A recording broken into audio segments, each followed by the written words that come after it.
It's October 13th, 2017. We're still in downtown Whitehorse. I wanted to show you this really neat store.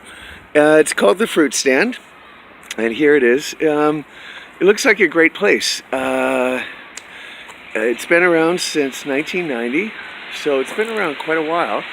And it looks like it would have a great selection of foods, like a really small family-run place. You can see seafood was probably great, dairy, honey, and it looks like it would be a great place. Unfortunately, for the owner, he's kind of cursed. He's got a bad address number, and unfortunately, it looks like he's not open anymore. He probably fled during the Great Water Exodus of May 2016. But it looks like a really cool place. It's got an awning here. You can imagine here in nicer days, excuse me, this is probably a thriving place. And it just looks, it has a really nice feel to it, you know. It looks like, you know, the owner probably really loved his business. And it's been around since 1990, so we're looking at 25 years. So I just thought that I'd show you this.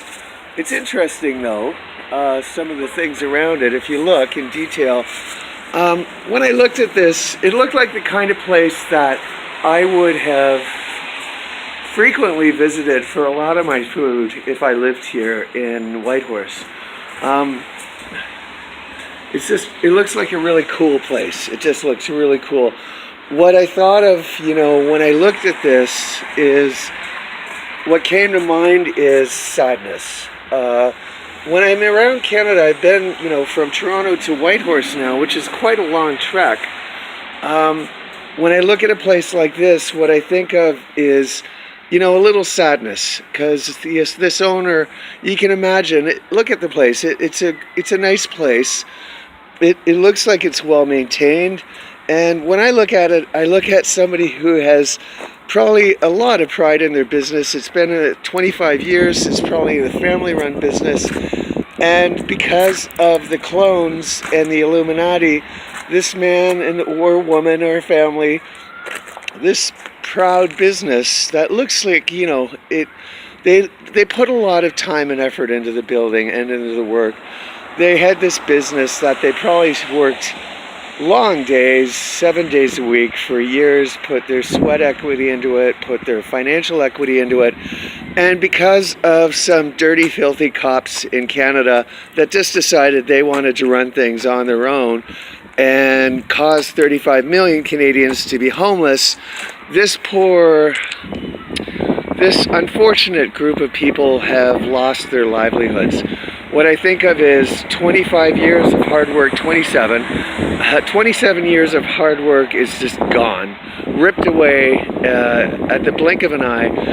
And I think to myself, when I look at places like this, on which, you know, these mom and pop type shop operations, how many of them are going to be flourishing again one day? How long is it going to take for some place like this to get back up and running, if at all?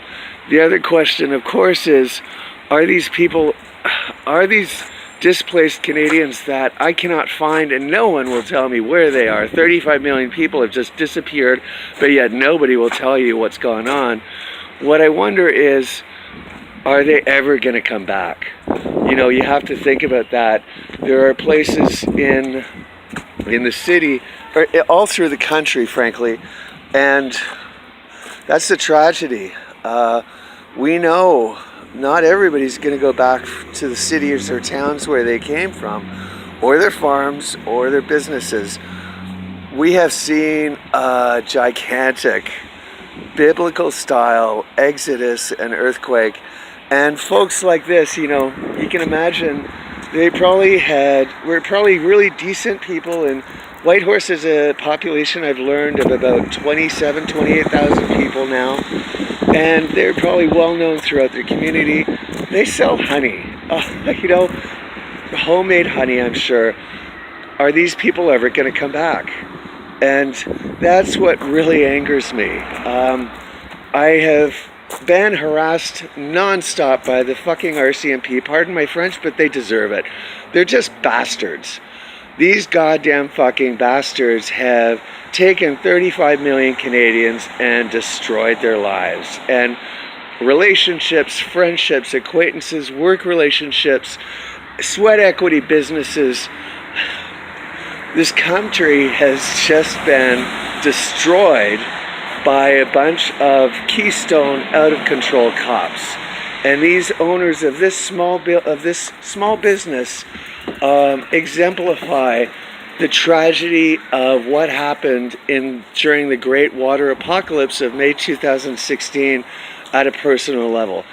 This is where the sadness comes in. This is where I feel and hear the Canadians who are gone, because I sense when I look at a place like this that they cry out. There's a lot of stories like this all through Canada of Canadian families and Canadian people and Canadian children whose lives have been so viciously and savagely torn apart because of a bunch of greedy, power-hungry elites. And so this is Candy's Fruit Stand, and this is a wonderful business that exemplifies a lot of businesses in Canada and a lot of family-run operations that have just been torn apart.